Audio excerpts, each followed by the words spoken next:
बिस्मिल्लाहिर्रहमानिर्रहीम।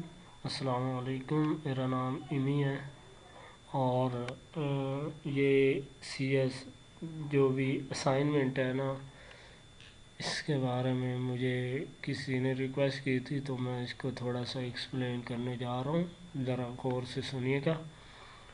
अच्छा, सबसे पहली चीज़ ये है कि ये एक PHP का फॉर्म, इसके अंदर हमने एक फॉर्म बनाया और इसके ज़रिए यूज़र से इनपुट लिए और यूज़र से इनपुट लेने के बाद PHP के ज़रिए इसका डेटा जो है वो प्रिंट आउट करवाया है। डेटा प्रिंट आउट करवाया है, सही है। तो इस चीज़ को हम लोग चेक करते हैं कि ये डेटा किस तरीके से प्रिंट आउट करवाता। सोर्स कोड आपको ये तो पता होगा कि एग्ज़ाम के फ़ोल्डर में मैंने इसको रखा है, htdoc के फ़ोल्डर में। और उसके बाद इसको रन करने का तरीका भी सिंपल है। यहाँ पे लोकल होस्ट लिखें, फ़ोल्डर का नाम लिखें और फाइल का नाम लिखें और ये डेटा यहाँ उसी तरह हम लोग यहाँ से डेटा इसको देते हैं और डेटा देने के बाद क्रिएट रिज़ल्ट करते हैं, जैसे कि मैं करने जा रहा हूँ। ये देखें, यूज़र एक इनपुट ले रहा है, यूज़र इनपुट दे रहा है और परसेंटेजेस नंबर्स देगा यहाँ पे जो भी उसके मार्क्स हैं, और उसके बाद डेटा जो है वो प्रिंट हो जाएगा PHP के ज़रिए सर्वर के। इसमें सारी कैलकुलेशन भी हो जाएंगी, जिसमें परसेंटेजेस भी काउंट हो जाती हैं और ग्रेड्स भी आ जाते हैं और इसी तरह उसका ग्रेड पॉइंट्स भी आ जाते हैं टोटल। और उसके बाद उसके GPA को काउंट करने के बाद उसको प्रिंट करवाया और उसके मार्क्स भी दे दिए हैं, अच्छा है या बैड है या अच्छा सेटिस्फैक्ट्री है ये चीज़। तो हम लोग PHP की कोड को देखते हैं। सबसे पहले इसका टाइटल है, जो फाइल का नाम है, यहाँ पे टाइटल दे दिया। उसके बाद नेक्स्ट इसका टेबल है, एक स्टाइल शीट अप्लाई की है टेबल को, जो कि ये मुख्तलिफ़ कलर्स जो दिए हुए हैं, ये जो मुख्तलिफ़ इसके बैकग्राउंड कलर या ये जो खूबसूरती दी हुई है, ये हम लोग स्टाइल के ज़रिए इसकी हाइट विथ बैकग्राउंड कलर ये सारी चीज़ें हम लोग यहाँ पे स्टाइल शीट्स के ज़रिए अप्लाई कर सकते हैं। तो मेरा मकसद जस्ट आपको PHP की थोड़ी सी एक्सप्लेनेशन करना है, बाकी चीज़ें आपको उम्मीद है कि आपको पता होंगी।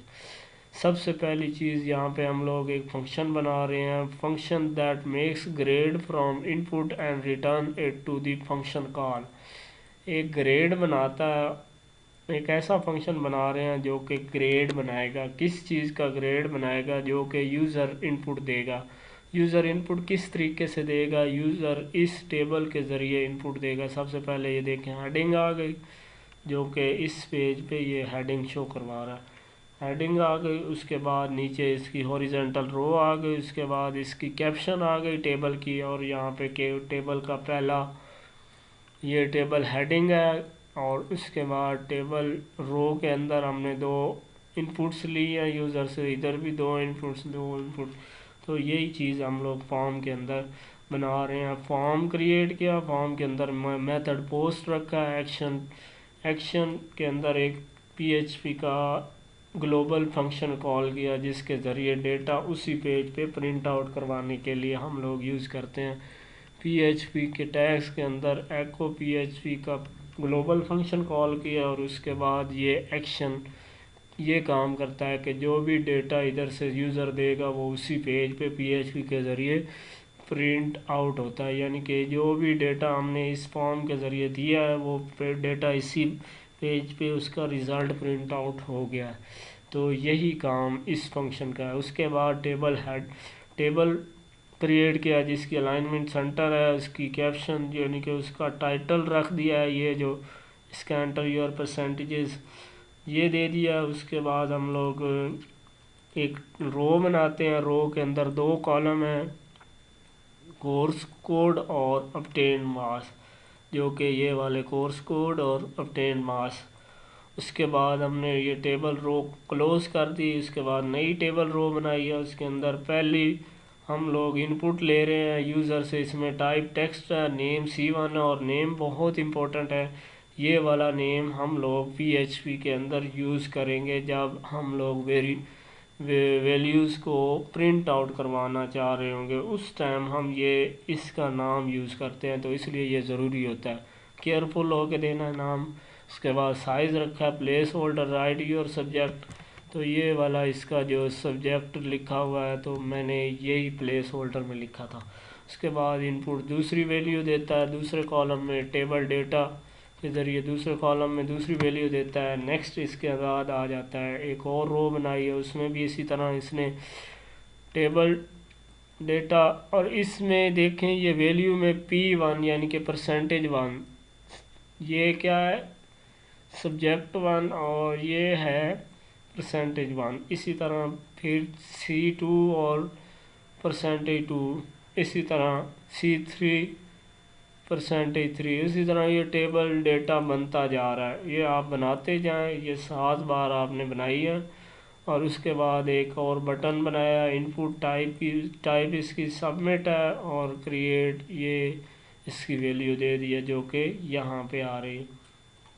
उसके बाद हमने रीसेट का बटन लगाया, रीसेट के ज़रिए ये देखें दूसरे खाने में रीसेट का बटन लग गया। नेक्स्ट टेबल आ गया और फॉर्म को हमने कंप्लीट कर दिया, क्लोज़ कर दिया है। मैंने आपको बताया था कि एक फंक्शन बना रहे हैं और इसके अंदर उसका नाम रखा है मेक ग्रेड, और इसके अंदर एक वैल्यू दे रहे हैं जी $P। ये वाली वैल्यू हम लोग एक्सेस करवाएंगे, इसको चेक करेंगे। तो उसके बाद एक वेरिएबल बनाया, इसके अंदर अरे 3 नंबरों की अरे बनाई है, यानी कि इस अरे के 3 एलिमेंट हैं। 3 एलिमेंट्स कौन कौन से हैं, और इसको स्टोर करवा दिया हमने ग्रेड के अंदर। अब एक कंडीशन लगाते हैं, इफ़ अगर P जो है ना, ये जो P है इज़ ग्रेटर दैन 80 और एंड लेस दैन 100, अगर जो P है ना वो, ज़रा इसको चेक करते हैं कि ये जो P है ये कहाँ पे यूज़ हुआ है, इधर नीचे कहाँ पे यूज़ हुआ है। मैं आपको बताना चाहता हूँ कि ये जो डेटा है ना ये कैसे इधर आ रहा है। ये देखें, ये जो P है ना ये डेटा उधर जाएगा। यहाँ पे हम लोग इस वेरिएबल के अंदर ये वाली वैल्यू दे रहे हैं I, तो ये यूज़ होता है, ये वाला P, ये जो इसका आर्गुमेंट है ना ये यूज़ होगा आगे। नेक्स्ट तो हम इस कंडीशन को चेक करते हैं, इज़ लेस दैन 80, और इसी तरह फिर ये अगर ये ग्रेटर दैन 80 है और लेस दैन 100 है तो फिर इसका ग्रेड 1 यानी कि पहला एलिमेंट उसको हमने असाइन कर दिया A। इसी तरह ग्रेड 1 उसको हमने दूसरे एलिमेंट एक्सीलेंट, और ग्रेड 2 उसमें हमने 4 स्टोर करवा दिया, यानी कि 3 कॉलम इसके अंदर आ जाएंगे। तो ये 3 कॉलम कहाँ पे आएंगे ये देखें, ग्रेड A, ग्रेड 1, और इसमें परसेंटेजेस, जो परसेंटेज ये ले रहा है इनमें से कोई एक केस अगर ट्रू होगा, इनमें से कोई एक केस वो चेक करेगा, जो ट्रू होगा उसके हिसाब से इसको प्रिंट आउट करवा देगा। इसके बाद एल्स इफ इसी तरह $, greater than equal to 65, $P less than 80। इसी तरह ये हमने एक स्विच स्टेटमेंट लगाई है, और इसके अंदर हम चेक करते हैं या एक कंडीशन लगा दी है कि अगर ये ऊपर वाली कंडीशन ट्रू हो जाती है तो फिर आप ग्रेड 0 में A स्टोर करवा दो, ग्रेड 1 में एक्सीलेंट स्टोर करवा दो, ग्रेड 2 में 4 स्टोर करो। इसी तरह else if grade $P is greater than 65, इसी तरह ग्रेड 1 0 में B, इसी तरह ग्रेड 1 में गुड, और ग्रेड 2 में 3। आप इसकी जगह पे स्विच स्टेटमेंट भी यूज़ कर सकते हैं केसेस के तौर पर। Else if $P is greater than 50 and $P is less then 64। और ये सारा अमल करने के बाद आप एल्स में कह देते हैं कि अगर उनमें से कोई एक भी ट्रू नहीं होती तो आप ये वाली चीज़ें प्रिंट आउट करवा दें और रिटर्न ग्रेड कर दें। ये वाला ग्रेड जो है ये जो वेरिएबल है ना, ये जो रे है या वेरिएबल है, इसकी वैल्यू उधर रिटर्न करवा दो। उसके बाद मैंने आपको बताया जो यूज़र इनपुट देता है वो यूज़र वाली इनपुट हम लोग चेक करवाएंगे इस ग्रेड के अंदर। लेकिन उससे पहले भी हम एक और काम करते हैं, वो ये कि अगर तो ऊपर वाला ये जो बटन है ये सेट हो जाता है, यानी कि इसमें कोई वैल्यू आ जाती है, और वो वैल्यू जो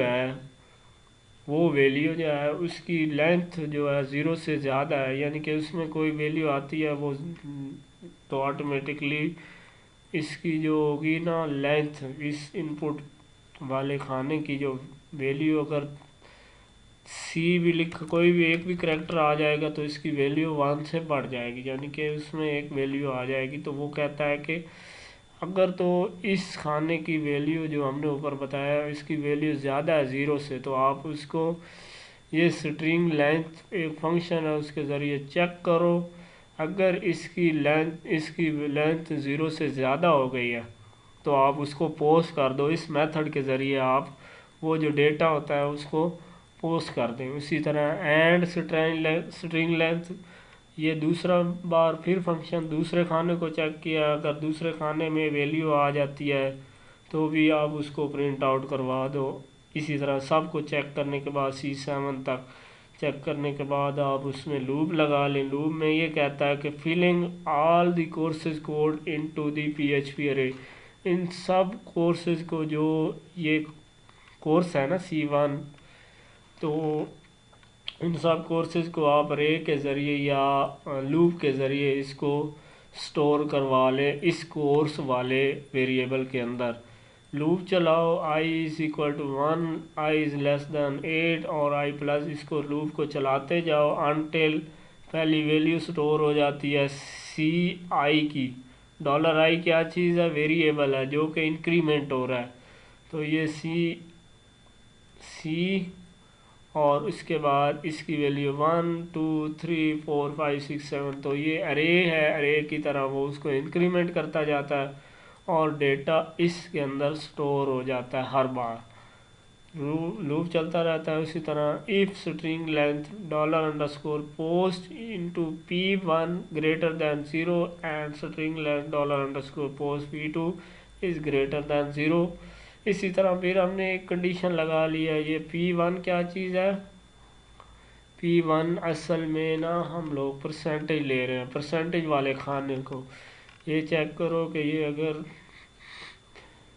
0 से बड़ी है तो फिर आप इसको and string length is $_p2, इसी तरह चेक करते जाओ। अगर ये सारी कंडीशनें ऊपर वाली ट्रू होती हैं तो आप लूप चलाओ और जो है ना परसेंटेज वाली अरे के अंदर एक और वैल्यूज़ अरे की स्टोर करवा दें और वो अरे इंक्रीमेंट होती जाती है $_ ये उसके अंदर प्रिंट करवा दो। उसके बाद लूप ख़त्म हो गया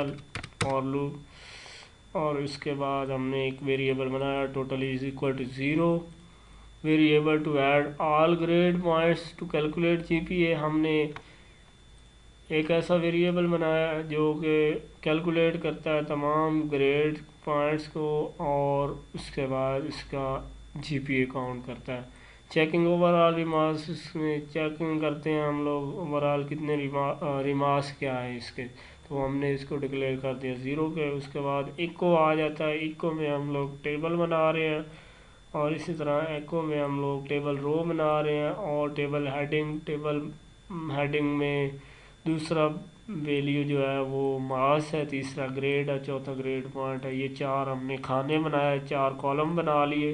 उसके बाद टेबल रो को क्लोज कर दिया। उसके बाद फॉर लूप चलाया। फॉर लूप के ज़रिए हम क्या करेंगे, i is equal to 1, i is less than 8, i plus plus और grade is equal to make grade के अंदर परसेंटेजेस $i।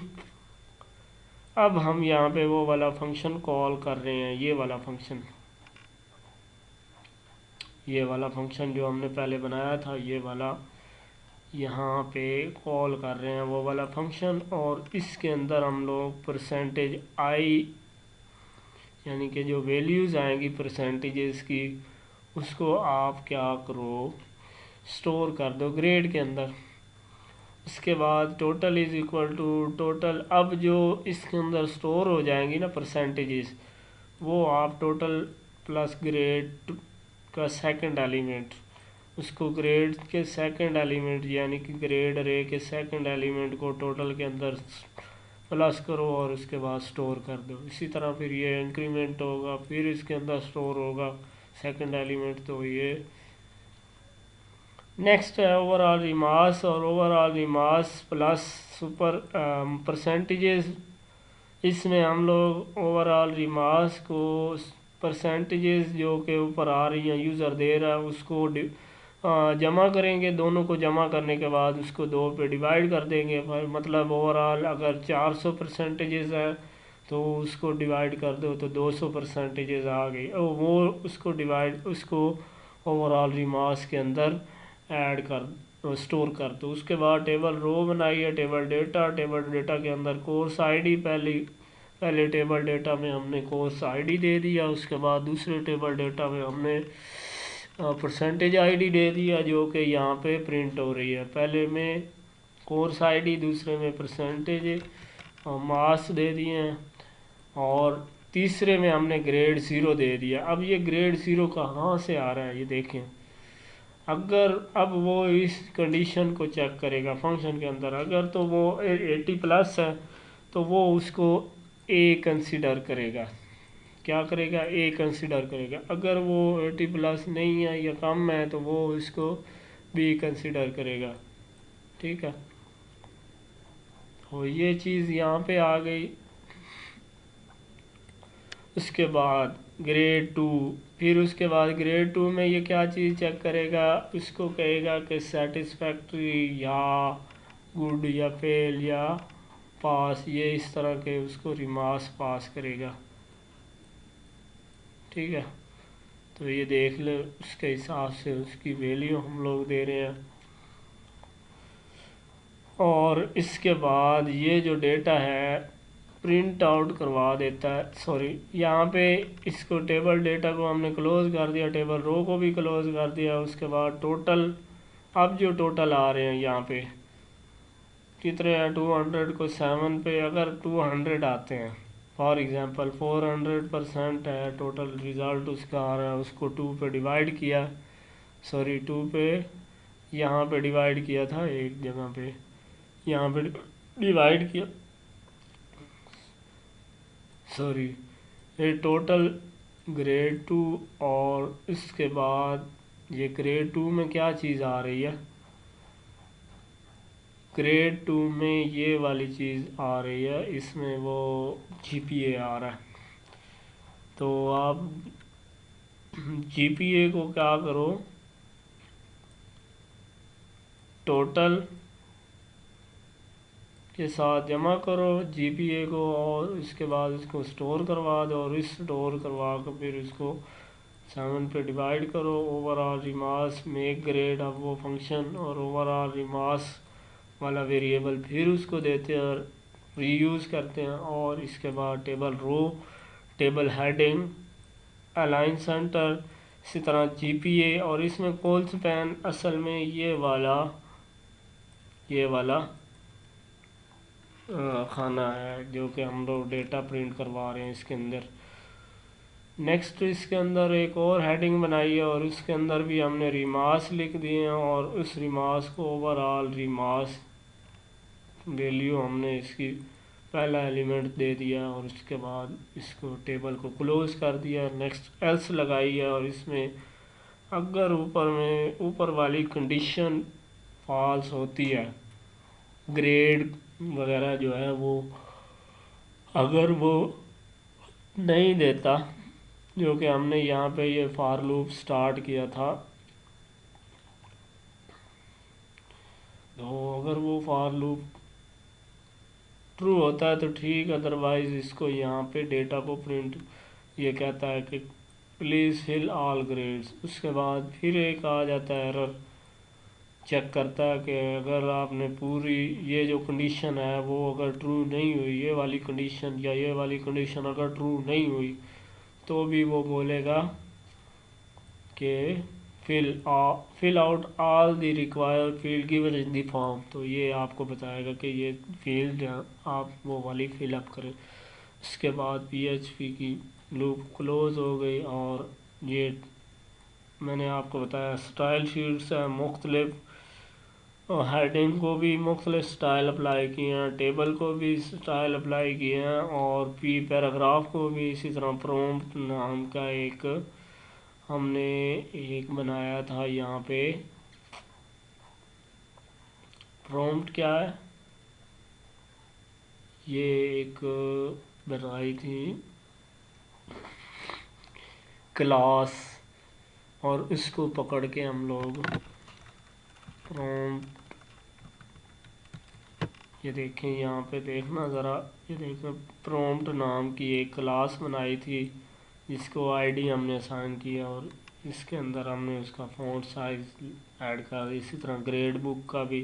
तो ये मुख्तलिफ स्टाइलिंग अप्लाई करने के लिए यूज़ होती है। इसमें एक चीज़ है कि ये जो table row into ID is equal to heading लिखी है, तो ये इसको एक्सक्लूड करवा रही है, यानी कि इसको अप्लाई ना करो टेबल के अंदर, बाकी सब TR पे अप्लाई कर दो। यानी कि ये जितनी भी TRs होंगी ना, ये जितनी भी TRs होंगी उन सब को अप्लाई करवा दो, लेकिन सिर्फ इस TR को एक्सक्लूड कर दो। कौन सी TR है, सिर्फ इस TR को एक्सक्लूड करवा दो। यानी कि इसके अंदर ये जो दो टेबल हेडिंग्स है ना, इनको आप अप्लाई नहीं करो, बाकी सब TRs को अप्लाई कर दो स्टाइल। तो ये चीज़ यहाँ पे स्टाइल के अंदर आ गई है। होपफुल आपको समझ आ गया होगा। मैंने इतने अच्छे तरीके से एक्सप्लेन तो नहीं किया, लेकिन जितना हो सकता था वो मैंने कर दिया। Thank you so